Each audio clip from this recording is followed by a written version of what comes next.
This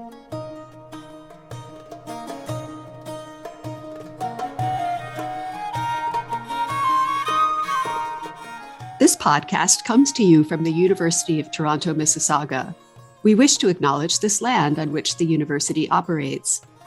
For thousands of years, it has been the traditional land of the Huron-Wendat, the Seneca, and most recently, the Mississaugas of the Credit. Today, this meeting place is still the home to many Indigenous people from across Turtle Island. We are grateful to work on this land, and we strive toward peace and reconciliation among all peoples.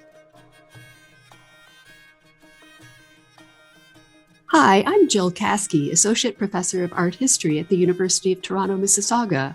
Welcome to Medieval Art Matters, a podcast where we showcase the vitality of contemporary research on the Middle Ages. In each episode, we invite a scholar to talk about a critical issue that shaped the experiences of people living centuries ago and that still matters today. I'm joined by my co-host, Dr. Linda Safran, for a discussion of today's theme, sound in Byzantine churches. Hi, I'm Linda Safran of the Pontifical Institute of Medieval Studies in Toronto. Our guest today is Sharon Gerstel, Professor of Byzantine Art History at the University of California, Los Angeles, where she also directs the Stavros Niarchos Foundation Center for the Study of Hellenic Culture. In 2021, she received a prestigious award from Greece. She was named Commander of the Order of the Phoenix and was awarded honorary Greek citizenship. Professor Gerstel is both an art historian and an archaeologist who has excavated several medieval villages in Greece. She is the author of Beholding the Sacred Mysteries, Programs of the Byzantine Sanctuary, and the prize-winning Rural Lives and Landscapes in Late Byzantium, Art, Archaeology, and Ethnography. Her most recent work focuses on the intersection of music, architecture, and monumental decoration in Byzantine churches. Welcome, Professor Gerstel, and thank you so much for being on our show. Thanks so much for having me with you today. We're looking at the fresco dome of a 14th century Byzantine chapel on the podcast page of artofthemiddleages.com. Could you please explain what the church is and what is painted here? This is the small church of the Sotiraki, a small monastic chapel in Thessaloniki that was used also as a burial church. It has painted in the dome scenes of Christ in the upper part of the dome. Around him, angels blowing trumpets, personifications of the winds. And below that, around the drum of the dome, between the windows, are scenes from the liturgy itself. Scenes of chanters who are taking part in various services, and those who have been silenced when the community is told to be quiet and listen. Christ, angels, the heavenly court, and the dome is pretty standard in Byzantine dome churches. Were depictions of liturgical scenes also common? Depictions of liturgical scenes in the dome are very rare. This is one of the few exceptions. On occasion, you'll have representations of the heavenly liturgy. But in the case of this dome, it's not the angels who are celebrating, but actual priests and chanters and deacons who are labeled by name and identified by their costumes. How does this liturgical imagery relate to the sounds of the liturgy? In my research, I've been interested in thinking about the question of how do we hear medieval art? We, as modern day scholars, often think about art as silent. We walk into a building, we're unnaturally quiet. We may even put our hands behind our backs in respect, just the way we go to a museum today where we're told not to speak in loud voices because it might disturb the viewing experience of others. And it's the same in churches today, where we don't hear them as they would have been in their own time. In this church in particular, with its large dome covered with these images, these are sound images. They're keyed to hymns that were actually sung in this space. And in fact, the images are labeled on occasion with the names of the hymns and the first few words of those hymns. So in a project that I co-directed in the city where this church is found, we actually reconfigured hymns for the sound of the 14th century, hymns that would have been chanted in this very building. And I can play you a clip of what that sounds like, a hymn that responds to the imagery that you're looking at on the screen. Who participated in these liturgies? And did that differ depending on the kind of church? So this church was a monastic community, and so the chanters would have been monks, and the community hearing the chants would have also been monks.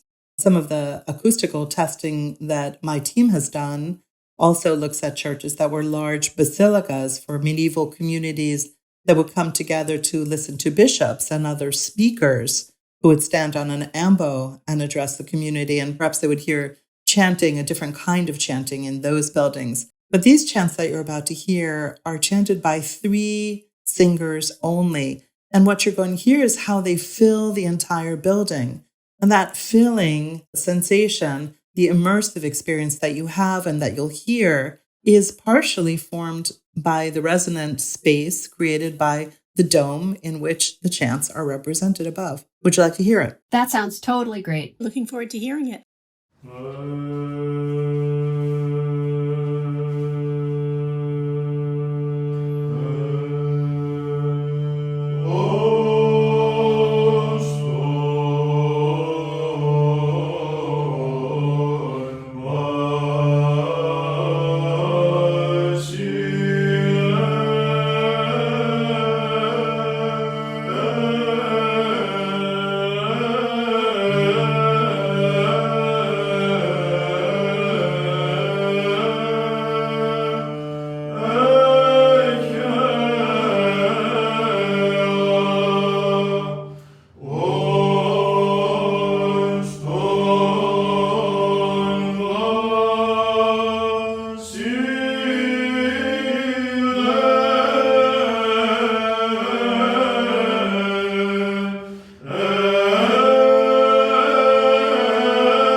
I've cut the piece there because what you've heard so far are only 3 words of the cherubic hymn. And this is a hymn that asks the angels and humans to celebrate together within the body of the church. And this is a particular kind of music that developed at the end of the 13th century called colophonic hymns, that is beautiful voices, where the hymn is extended to fill the space of the church by the insertion of nonsensical syllables. You'll hear if you replay it, these are meaningless syllables that simply extend the phraseology of the hymn and allow it to soar into the building and circulate around those and fill the bodies of those who are standing within the structure itself. This is a very common type of hymn that was sung in monastic communities in these small spaces where monks gathered together. And of course, the aim of these hymns was spiritual elevation within the body of the church. The sound is people, men, singing to the angels. Is it also angels singing? Some of my most recent research has thought about this question of what the Byzantines meant when they talked about the sounds of angels in the building. Byzantines describe this as the angel's antiphon, the response to the human singing below.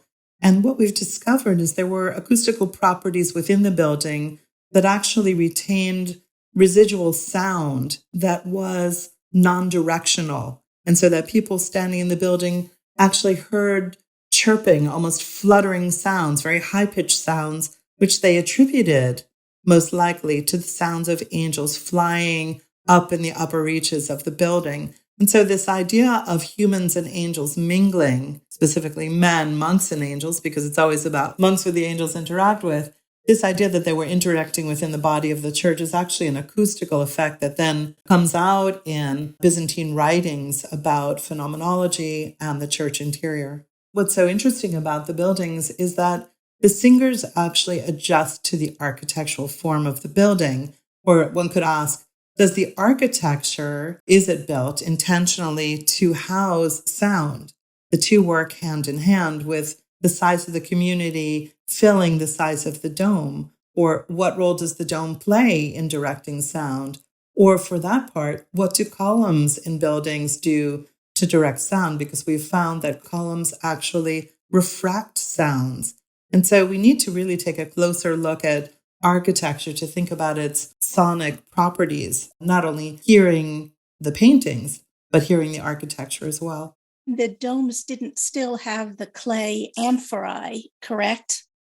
They do. This church does have those clay amphorae, and those clay amphorae have the impact of pulling out high-pitched sounds from the sound register and keeping the sound, therefore, in the low bass voices. So these buildings appear to be tuned for male voices. And that's something that's easy to say. It's hard to prove because we don't have surviving Byzantine nunneries to understand if the sound would be differently formed or shaped by architecture in those structures. Do you think there were ever women's voices in these spaces? No, but in some churches there were children's voices. So those were the treble voices. But we just, it's a big open question. It's about women singers. I mean, even today, that's a really vexed question. As you know, most churches today still don't allow women to sing. Your research has helped determine that later Byzantine churches were these acoustical systems in which seeing and hearing were complementary experiences. What other senses come into play in the liturgy? And is there any kind of spiritual or theological hierarchy of the senses that is in play in these spaces? The Byzantine liturgy is a very synesthetic experience because obviously it involves taste for those who are taking communion or receiving the gifts in place of the communion, what we call the andidoron. And clearly, it's also an olfactory experience because of the sensing that's going around. And I think that all of these components work together. There are, for example, sound images that could also conjure the smell of incense. So an image, for example, of a deacon saint sensing would conjure for the beholder a number of other senses. Let me give you an example of that, because what I often tell my students is you can look on the wall at an image of a deacon with a censer, but if you hear the censer and then look at the image, you'll never see it the same way again. So let me give you just a sense of what that sounds like for those who don't know.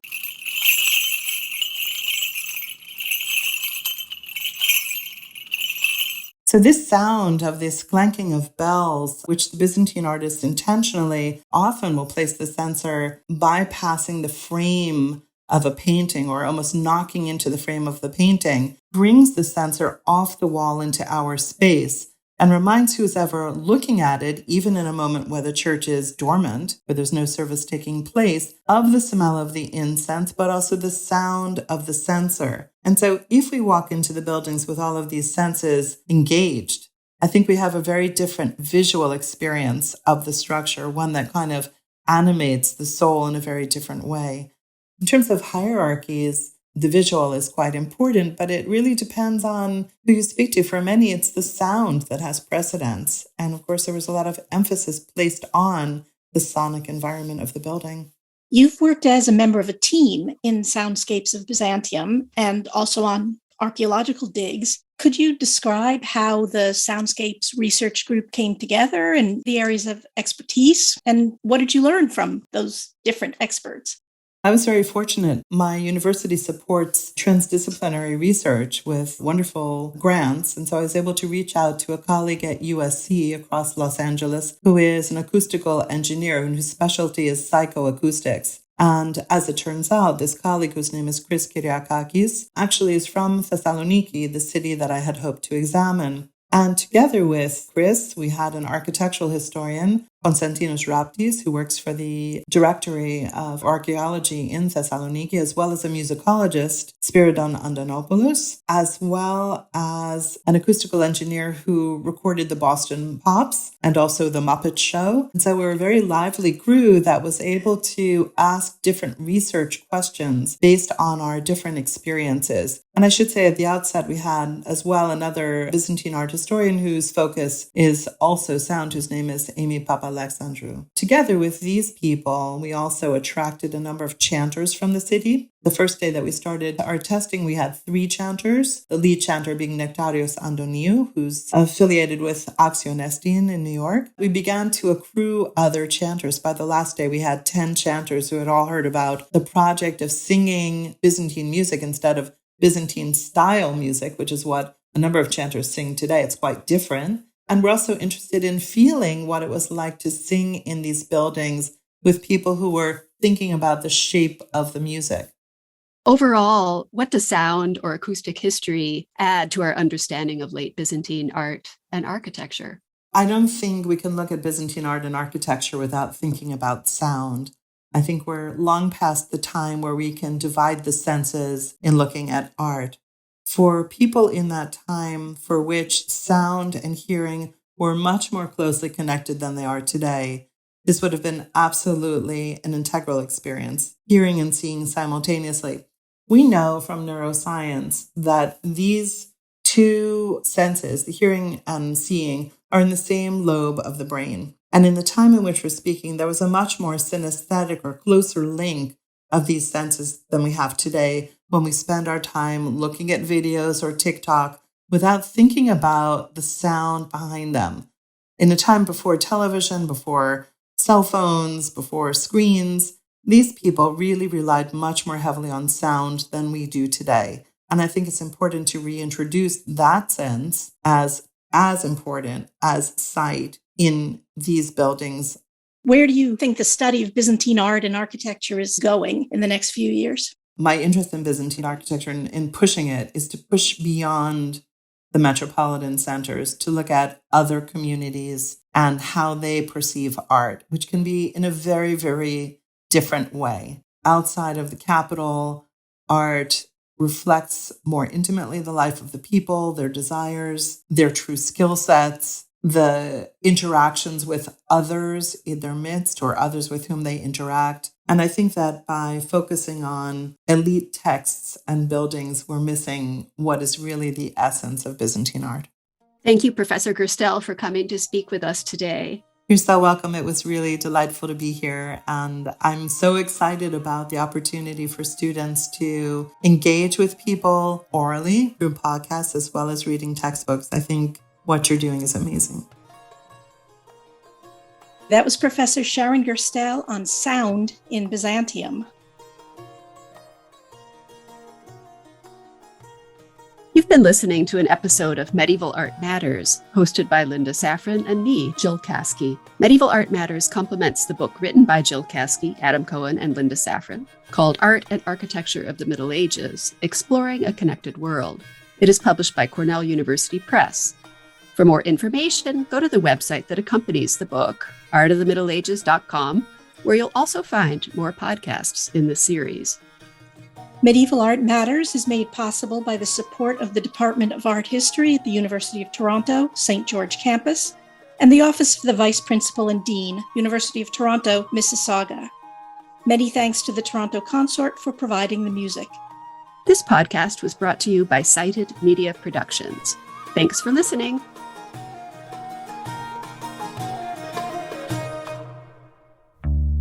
You have been listening to a Cited Media production. CIDED. Find out more at citedmedia.ca.